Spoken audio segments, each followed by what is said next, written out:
welcome to the first ever Essex Cornerstone Club podcast. We've been saying we're going to do this for a long time now, and I am so glad that we are finally at a stage where we are recording something. We are together as a group. We've got some things to talk about, and I think we're ready to go. So coming up, we have a few things to talk about this evening. We have introductions to who we are.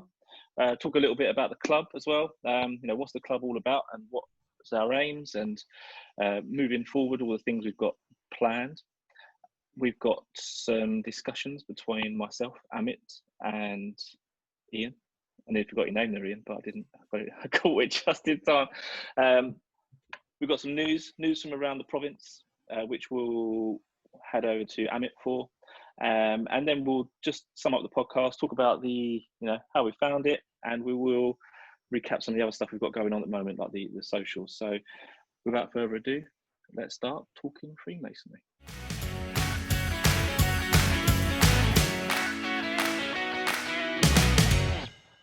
So as I mentioned before, I am joined this evening by Amit, and I am joined by Ian. Looking forward to this evening, gents. Are you? Yeah, absolutely. Very much so. It's been a long time in the pipeline, so I'm glad we got it off the ground.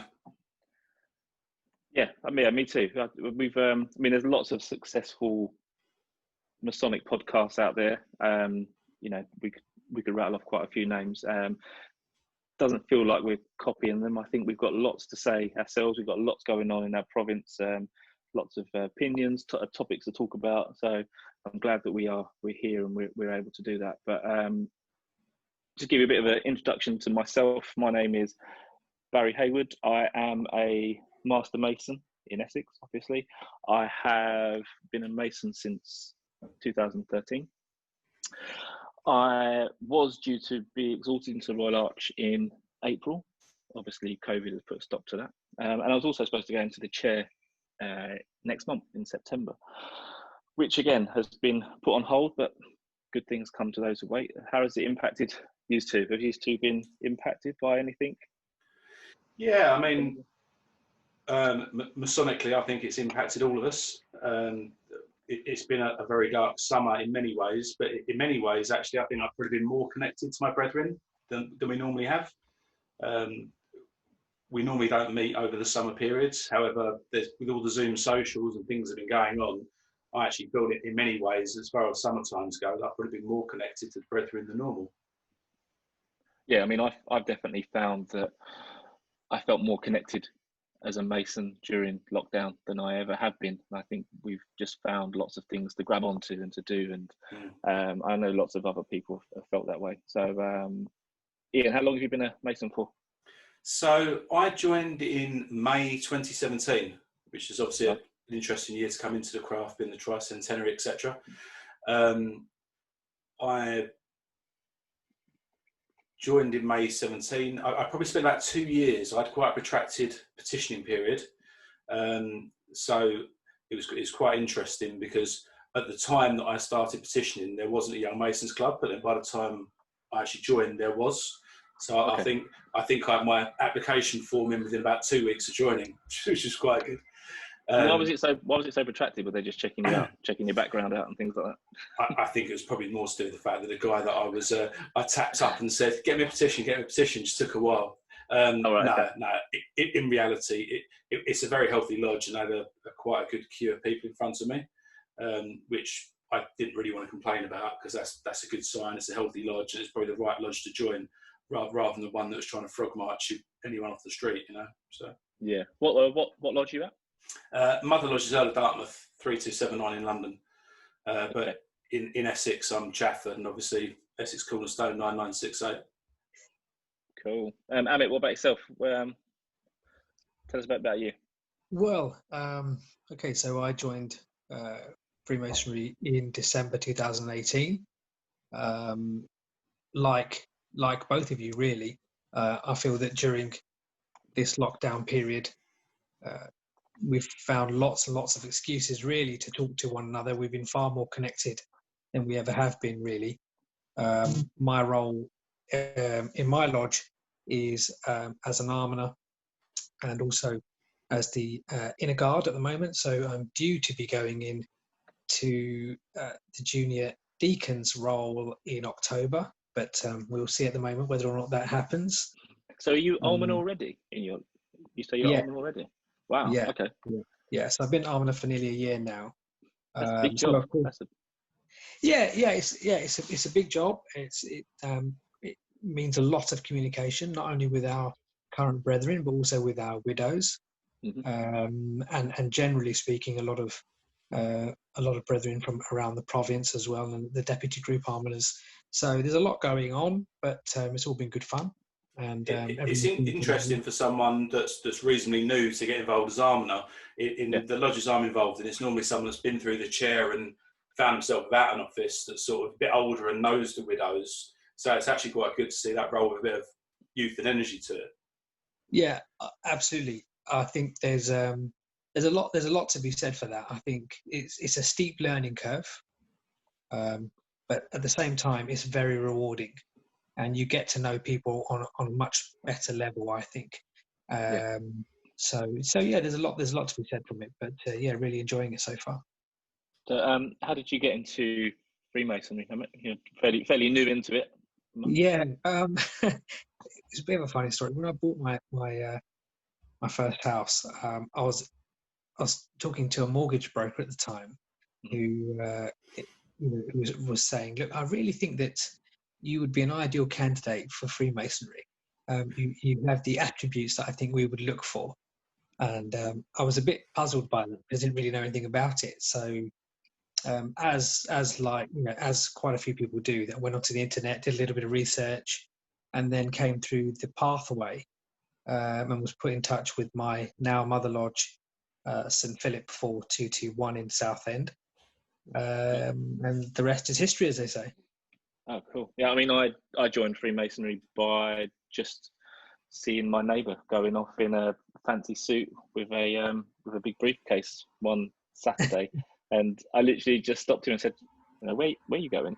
And he was in a bit of a rush. He must have been late. He was normally late for I now know that he was always late for lodge meetings, and so I sparked my interest, and I kept asking him and kept bugging him, and then I didn't hear anything because I'll get you to join, and I didn't hear anything, and then all of a sudden I was given a form, fill this out, and then I was put in front of a group of people in my mother lodge, which is a Thames Estuary, and interviewed, get prepared for my initiation, and I was in, and it was it was incredible. I mean, I'm sure you've all got your own. People always say something you never forget in life, and your initiation is one of those. But yeah, just the whole experience was great, really funny, and and my neighbour became an extremely close friend of ours and family, and he passed away a few years ago. But it's a shame he's not going to be there for me going into the chair, because I'm going to miss him being there. But I'll try and do him proud of all the work that we do in the lodge, which is fantastic. So thanks for that, both. That's really interesting to hear. So moving on to the club, Amit, start with you. How did you get involved with Essex Cornerstone Club? That's a good question, actually. Initially, I came across Jack Saunders, and local face. Yeah. a lot of people have that story. And we had a sort of a brief chat about the Cornerstone Club, and a few people who were members of my own lodge also were suggesting that some of the events that were thrown by Cornerstone were absolutely amazing, and the one that springs to mind was the HMS Belfast dinner, which they said was not only great fun but very, very interesting, and they said you would have loved something like that. So so I remember then just sort of making a few inquiries, and I haven't looked back. I think it's brilliant. Ian, how did you get involved with this group? So as far as joining the group in the first place, I was actually looking, as I said earlier, I had a bit of a protracted process getting in. So I was doing what most Masons do, or potential Masons do, is I'm Googling left, right and centre, looking at things finding out about fraternity, etc. And I came across a similar group in London, the Connaught Club. And unfortunately, they max out at 35, and I was joining just over 35. And I thought, oh, well, I'm definitely going to be an Essex Mason, I know anyway, as well as being a London Mason. So I thought, oh, I'll have a look to see if Essex have something similar. And at the time, unfortunately, at that time, there was nothing. So I think I must have been searching just at the time when it was all sort of kicking off. Because I remember I actually emailed, there was one in Hertfordshire, just looking to try and find something similar in local boroughs. And unfortunately, prior to my initiation, it became apparent and I saw the things that the club were doing. And I thought, right, so as soon as I got initiated, got my application in and then joined and haven't looked back. But I still remember my first ever Essex meeting. Didn't know anyone at this lodge at all. It was a lodge of 15. It was initiation. I just wanted to go see an initiation. That's a great lodge, by the way. Oh, it's a brilliant lodge. Yeah. And I was in there wearing my Cornerstone tie, and I'm standing at the bar, and 4 guys come up to me and goes, love the tie. And they were all Cornerstone guys. And I thought, yeah, I've done a good thing joining this club. So, yeah, brilliant. Yeah. Yeah, well, I joined the Cornerstone not long after I was initiated, actually. I was grabbed at Saxon Hall by Colin Felton, and he asked me and my best mate, actually, who was in my lodge, if we had joined Cornerstone. And I'd seen some things around, but I hadn't taken that step, I guess, in joining the club. And although it is easy to do, you kind of put it to one side. I joined. The first event I went to was the first ever annual dinner, which was held at Kelvedon. And from then on, I didn't really look back. I knew that once I was in this and being surrounded by all these guys, similar age, we were all having a fantastic laugh. It was a great dinner in a really special Masonic hall in Essex. And if you haven't been there, if you can get to go. I haven't yet. Is that the one that there's only like one or two lodges a meet there, isn't there? Yeah, there is. Yeah. It was really a really great meal. Quite intimate. There wasn't as many as there is at the Cornerstone annual dinners now, because obviously things grow and they progress. But it was great to meet people. I got me chatting to Elliot Chevin, who was one of the creators of the club. And from then on, I knew that I had to be part of this club in some capacity. I wanted to make a difference, spread the word, I guess, about what this club can do for young guys across Essex. And I'm fortunate enough now to hold the office, I guess, as a president of the club, and continue to kind of spread that good word and build on that work that people like Jack Saunders, Jack Gilliland, James Tyrrell and Elliot Chevin have done. So yeah, that's how I got in. That's my role. Amit, what's your role in the Cornerstone Club? I'm a communications officer, so I look after some of the social media for the Cornerstone Club. So if you see various tweets or posts on Facebook and things, then most of the time I'll be responsible for those, usually the good ones. So yeah. And Ian, what about yourself? What was that, sir? What's your kind of role in the club? Good question. So I'm communications as well. I'm also the centre representative for Upminster and Hutton, which is a new sort of role we're bringing out, which I'm really excited about. I've already started getting some emails from secretaries, etc. So I'm assuming after the lockdown comes out, that's going to be a great bit of fun.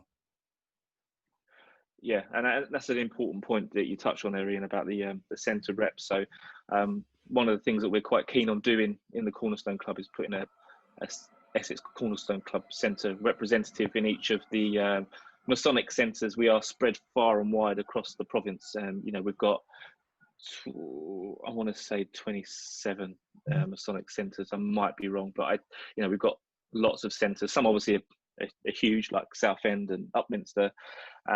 There are some which are smaller that only have one lodge meets there, but to me they're just as important, because there's opportunity there for to make contact with younger Freemasons. It's definitely not a we're trying to poach guys to our club to take them away from our lodge because we're just a club, and also the Cornerstone Lodge, we're not a working lodge, we can't take guys from anybody. So it's just about spreading the word, connecting the young guys together in a social way, and hoping that they stay in Freemasonry for many years to come. So gents, that was great to have a little roundup between the three of us. It's great to hear your stories and your background and how you got into Freemasonry. Another roundup I think we need is the local news that we have going on in Essex at the moment. Amit, what have you got for us?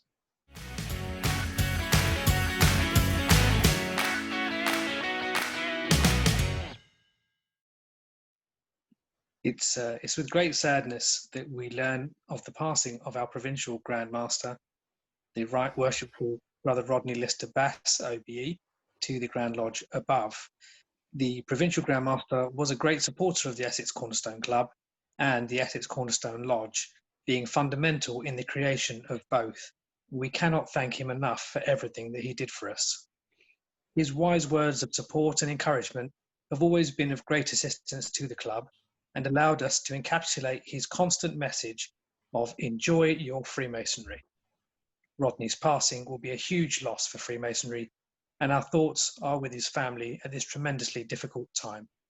Rest in peace, sir. Thanks, Amit. Yeah, news that was obviously extremely upsetting, and it was obviously lots of people knew that Rodney was very unwell. He was a huge supporter of the club and of the lodge, even right up until a few weeks before he passed away. He was on a Zoom call with the Essex Cornerstone Club, which was great because we had that time with him, and he always made that time for us and to give us an update on all the things going on in the province.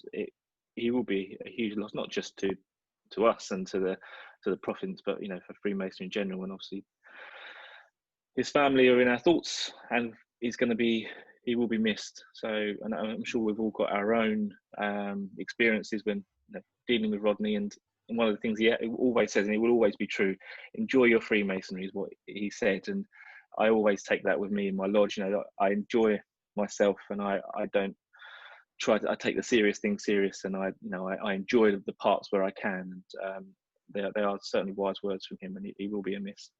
Yes, I mean, one of the things that the guys in the people that I've spoken to, particularly my lodge, they will appreciate the way that he's kind of made Freemasonry kind of quite open in Essex, and and now it's been celebrated.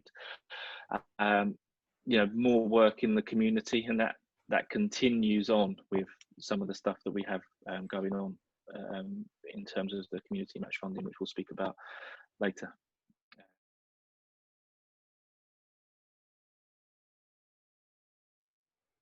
On Tuesday, the 1st of September, Saxon Hall will reopen for Masonic meetings of up to 30 people, including the tiler, and in accord with the government and UGLE guidelines.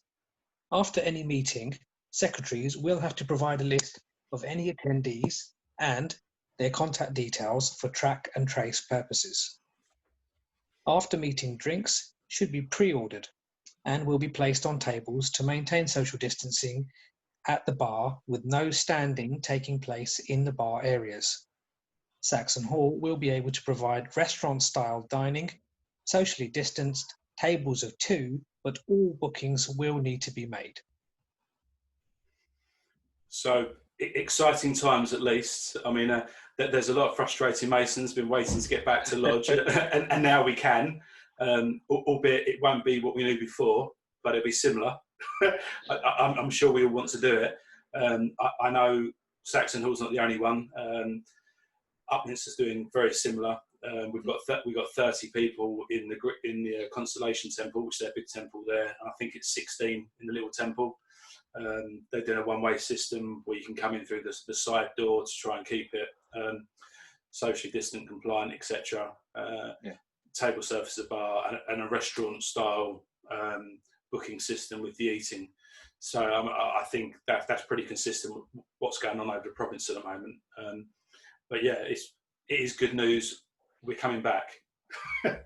We are. Yeah, Yeah, I mean, it's bit. I mean, Saxon Hall is obviously where myself and Amit meet, and but obviously plans like this will be happening all over the province, no doubt.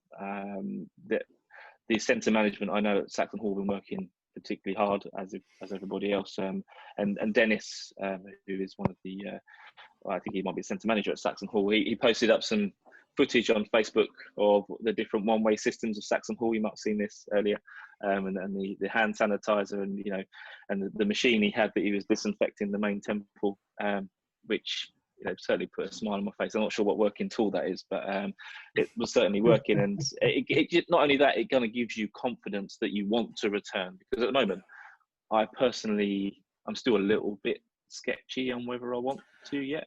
And to be fair, we're probably not in the most vulnerable category. Yeah, exactly. We're probably going to be more comfortable than a lot of our brethren, who are probably going to be a little bit more wary than we are about coming back. And I think that's a big thing. Just because you can come back doesn't necessarily mean you have to. It's all about finding that balance, about being safe. Yeah, it just gives you a bit of confidence when you see things like that, and you think, oh, okay, maybe I am worried. And obviously, I mean, I'm my own personal situation, I'm shielding for someone in my family, so I'm trying not to do too much, even though things are being lifted and you can. But when you see things like Dennis posted with him disinfecting the temple, you think, oh, it'll be fine. I'm sure it'll be fine. And I know it will be. It will just be strange. It'll be strange going back, but it'll be great. It'll be great to see people again. I can't wait to see. Although I've seen people in my lodge over Zoom every Monday, pretty much every day since lockdown. It'll be nice to see people, and also see those people that obviously don't use Zoom, and you don't get to see that often. So Essex Freemasons have launched a charitable programme to match fund donations from lodges to local charities. It could mean that 120 local good causes receive £1,000 each in the next few months. Yeah, I mean, to me, this is kind of what being a Freemason is all about, putting back into the community and sharing the good things that we can do.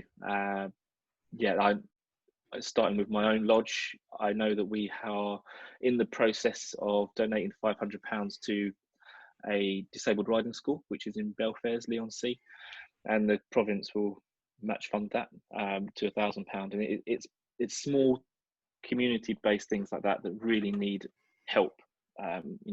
Especially with everything that's gone on during COVID, they really need some help and support, and Freemasons being able to step in, particularly for such a fantastic charitable program like this, is it's really great to see. Yeah, I mean, I think that the match funding's a great initiative, probably for a couple of reasons.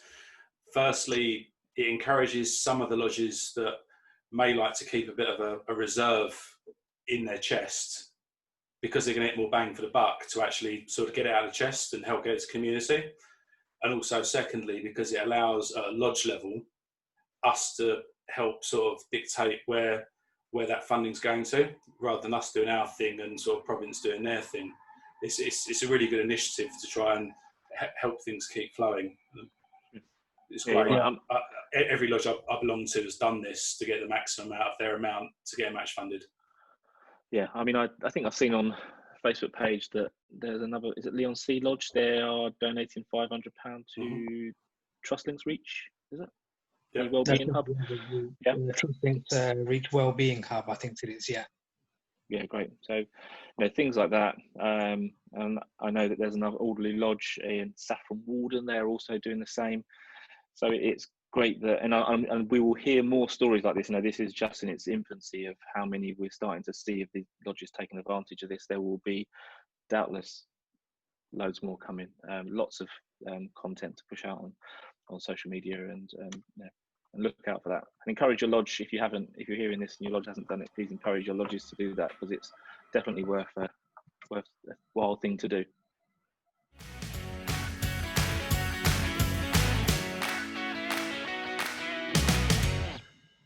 So it's great to hear about that initiative happening across the province at the moment with the match funding. There are equally some initiatives exciting going on with the club as well. So we have club passports, Masonic passports, which we will be sending out to each current club member and will be given to every new club member free of charge. The passport has been designed hopefully to encourage visitation. So within the passport, which will be an A5 book, I guess you can call it, we will have each lodge in there. You'll have a section about yourself. You'll have each Masonic centre. You'll have every lodge in the province. There's over 300, so you're going to have to go some to tick all those off. And if you do, I'll buy you a drink. But it will be fantastic when it arrives. I'm really looking forward to seeing those being completed and filled out and arriving on my doormat soon. So please keep an eye out for those if you are part of the Cornerstone Club. One is coming to you shortly. We also have a Royal Arch tie that has been designed, Ian. Absolutely. We've got dispensation for our very own club Royal Arch tie. Can be worn in any lodge in Essex or chaps there in Essex. Very similar to the current tie, but obviously with our distinct Cornerstone Cube logo. They're going to be available very soon on our website for £15. So watch this space. Yeah, we obviously posted that up on social media about the Royal Arch tie. We had a fantastic uptake on those. We've only got a limited stock, and we've only got a handful left. So we may, our club treasurer might not like this, but we might have to order some more, depending on how many more we have left. So will you be getting one before your exaltation into liberty of havering, though? That's a question, Barry. That is a question. And yes, I have already ordered one.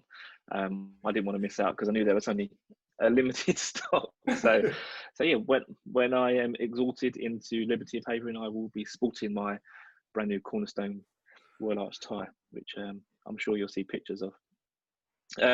Gents, it has been fantastic to hear from you this evening. I appreciate that it's a very hot evening and you're both wearing shirts, more for you. It's been great to have a bit of a sum up from you about what's been going on with yourselves and what's going on across the province. For those of you that don't know, it's our socials are on Twitter, we're on Instagram, we're on Facebook, we have a website, so I'll read those out to you. Our website is essexcornerstone.com. Our Facebook is Essex Cornerstone Club. The Twitter is Young Masons Club, and Instagram is just Essex Cornerstone Club. So please do like, share any of those channels that you do have. Follow us if you can. There'll be plenty of information, lots of stuff posted up on there. Thank you for listening. Thank you to my co-hosts. I guess that's what you are, my co-hosts this evening.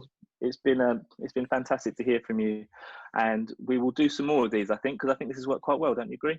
Absolutely. Yeah, good fun. Yeah. I think once this goes out, we'll get some feedback about what the next podcast could be about, what the future podcast could look like. I think we could definitely do ones around the formation of the club and its history. I think we can probably do some about the lodge as well. And if people want to submit their questions and what they want answered or topics for the podcast, then please do. We'd love to hear them, and we'll see what we can do. So thank you both. Thank you very much. Good to be here. Have a good evening. You too. Thanks all.